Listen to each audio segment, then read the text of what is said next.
So the first step to disassembly is removing all 4 screws in the back of the shell, and then you're going to want to gently pry the edges apart as such, and there's clips right here and right down here, and we're going to try our best not to break those because they break sometimes, and it's unfortunate because then there's sometimes a gap in the controller. Let's see, did we break anything?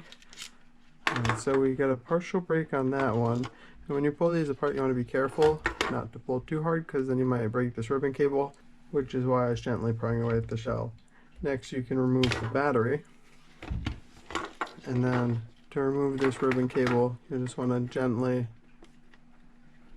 pull on it until it comes out. And then, just so we remember later, we're going to want to have the blue facing the inside. The next step is that we're going to come over here, remove this screw in the center of the motherboard.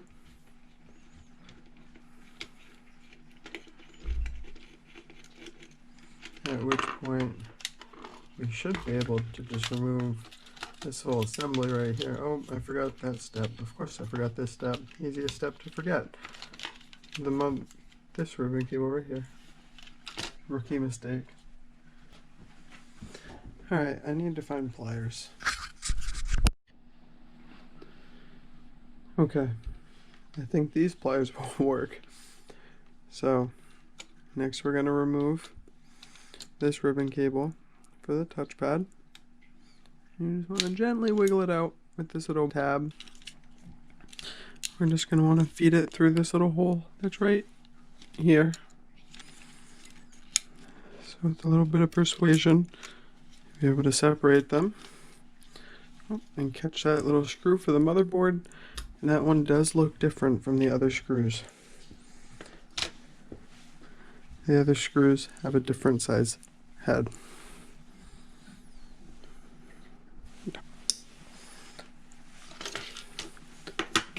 So we're not going to paint the touchpad because it has the see-through part, which is how the LED shines through here. And if we paint that, then you won't be able to see the LED anymore, which some people like, and you can paint it if you want, but I think they changed how these come out.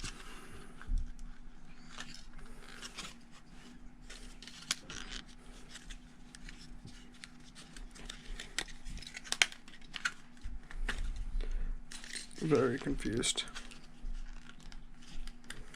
And it's been a while.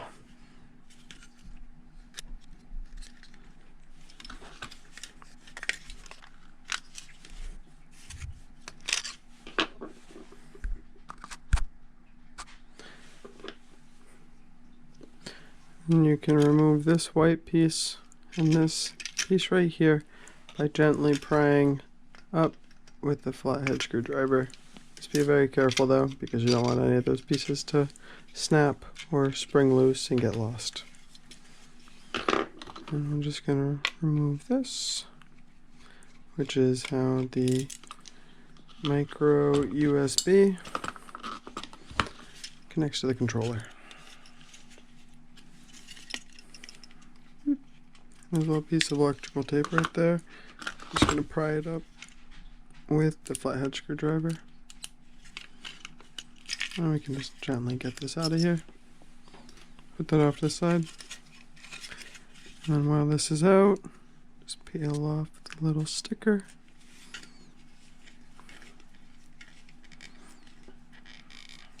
And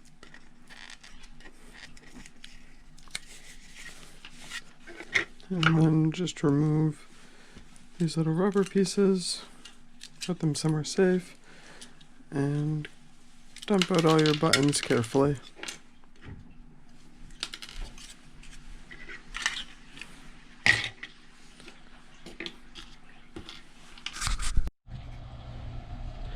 The next step will be to sand this bottom shell and the top shell with 220 grit sandpaper. And the purpose of this is to ensure that the paint adheres to the surface better. Not so much the back. The back is to make sure that we get all the greases and stuff off, but we don't want to sand it too much because then we'll remove this texture and the paint can actually stick to this. We just want to scuff it up a little bit to get the shininess off of it because that's the clear coating that they have on from the factory. As for the top, we want to get this a little bit better. Make sure you really pay attention to spots that are worn down because that's where the hand is going to go if this is a controller that's been used. Or you can also look at spots that have just areas of collected grime, and you're going to want to make sure that you get in there with the sandpaper, really clean that out, and then when we wash it later, we're also going to want to make sure that everything's cleaned out of those crevices. So I'm going to do that all off camera, and then we're going to see it when I'm about to prime it. So I frequently get asked how much sanding is enough sanding, and I guess here would be the answer to that question. So again, here we see the unsanded part on the left side, and then on the right you can see I really got into all of the cracks on all of the sides around this analog stick, and then I tried to just really get along all of the outside, and then here you can see where that minor break is, but it's not too bad. I've had other controllers where this has broken completely off, so this should work still. Yeah, so then I'm just going to finish sanding this. So I just finished washing and drying the controller shells. I washed them with some dish detergent to ensure that all the greases were off of them, and now I'm going to apply a flat primer to both of them. And I'm going to be going in long sweeping motions, and I'm not constantly holding the trigger of the spray paint can down. I'm just kind of pressing it on and off as I begin to do each stroke.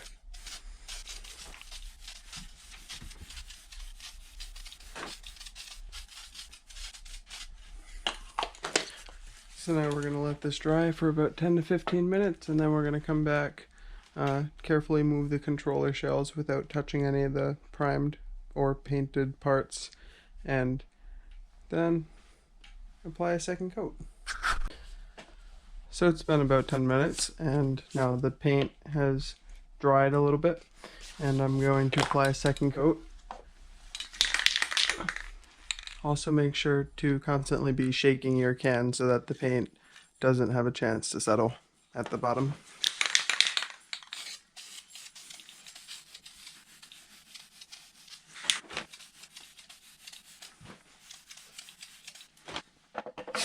So now we're gonna let this dry for another 10 to 15 and then come back and see if any other spots need to be primed. I forgot to record this part, however you also want to lightly do the inside of the controller just in case you missed any spots that are visible from the exterior, such as like the inside of the button shells and then the inside of the analog sticks a little bit. But just do these lightly so that they don't cause any extra friction between your buttons. Once the primer has dried, you can then apply your first coat of paint if you're satisfied with how the primer has turned out. And I inspected this backside of the shell, and it looks pretty good. There's no blotching or dots anywhere, so I'm going to go ahead and just start painting it.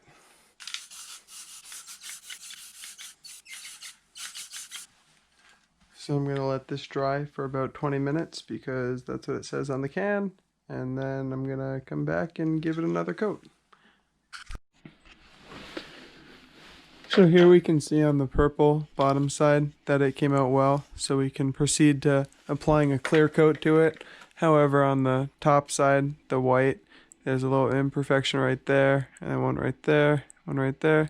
So we're just going to hit that with some wet sandpaper, take it down a little bit, and then come back and apply a couple more coats of white paint to make sure that the entire surface looks extremely smooth and pretty consistent.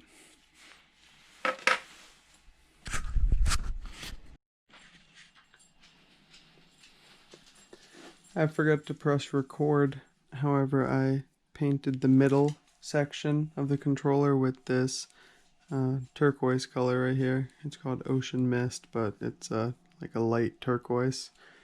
So that just gives the center a really vibrant turquoise, and then it kind of fades out to the outside of the controller. The final step for the top of this controller is just going to be the clear coat, and since we went with a glossy turquoise and a glossy white, it only makes sense to go with a glossy clear coat.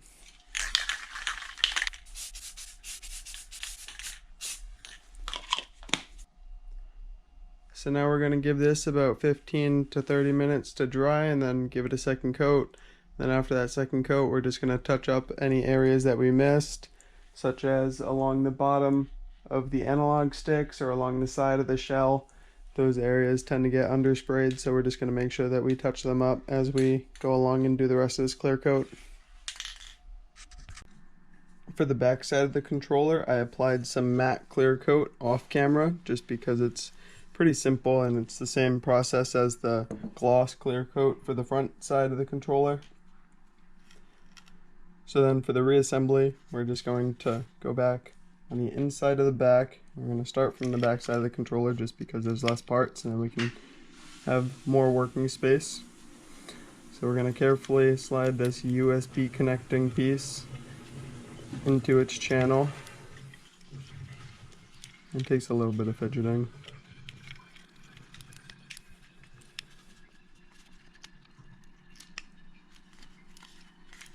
So you'll know you'll have it in the correct position once the extrusion from the shell comes through the hole in this little motherboard or circuit board.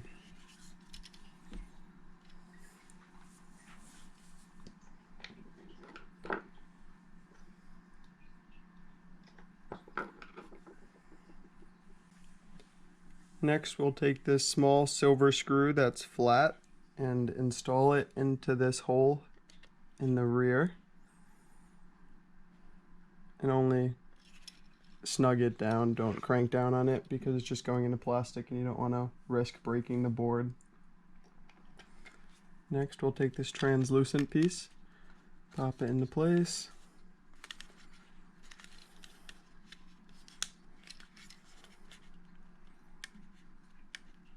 And then we can take this clear piece, slide it under this little clip, and finally take this little white piece and gently guide it into place. So now the back side is done. As for the front side of the controller, we started off with a gloss white and then hit it with this turquoise color that's called Ocean Mist, but it's like a light turquoise. And then finally, since those two spray paints are glossy, we finish with a gloss clear. I used Rust-Oleum for most of the paints on this build. However, other brands such as Krylon and Valspar can do the job as well. I have these gold buttons that I got on Amazon, and they are just accent coloring.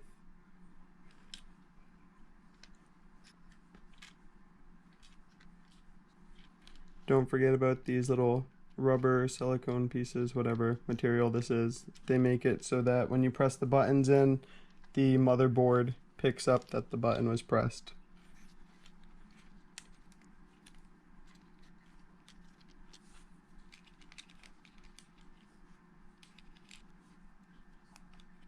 For the PlayStation button, the part with the ridge goes towards the touchpad.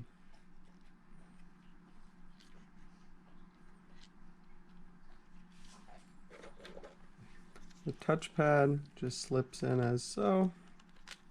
Don't forget about the ribbon cable with it.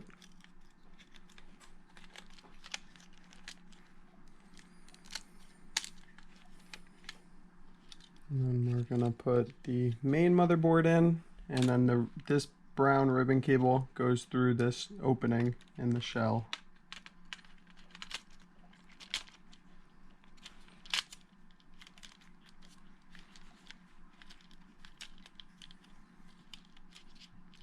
Once the main motherboard is in position, we can locate the black screw that has the smallest head, and we are going to install it back in its position right here.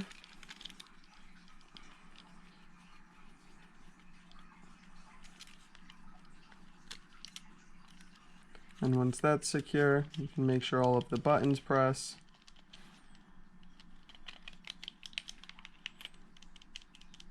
It looks like we're good. And don't forget about this ribbon cable right here. It just needs to be slotted back into its port. Next, we're going to reinstall the battery.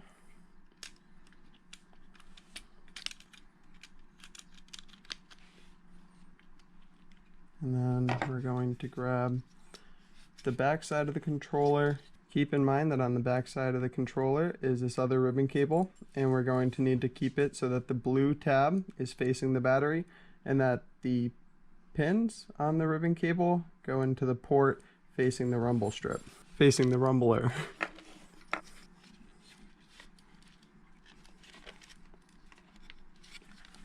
Once you have it pressed in a little bit, you can come back on the other side and just use the tab part that's reinforced to really make sure that it's in there. And there's a line on the ribbon cable that shows you how far you need to push it, and so long as that line is straight, then that means that all of the pins on the ribbon cable should be in their right location. Finally, just gently put the controller shell back together, making sure to get this clear piece into the shell on that motherboard, and then gently snap everything back together. Again, do a button test, make sure nothing sticks, and then we're going to reinstall all 4 of the screws on the back of the shell, and then that'll be it.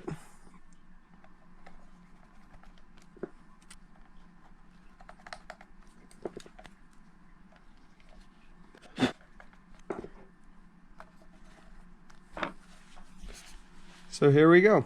This is the final product. It has a matte purple backside and then a white and turquoise top side with gold accent buttons.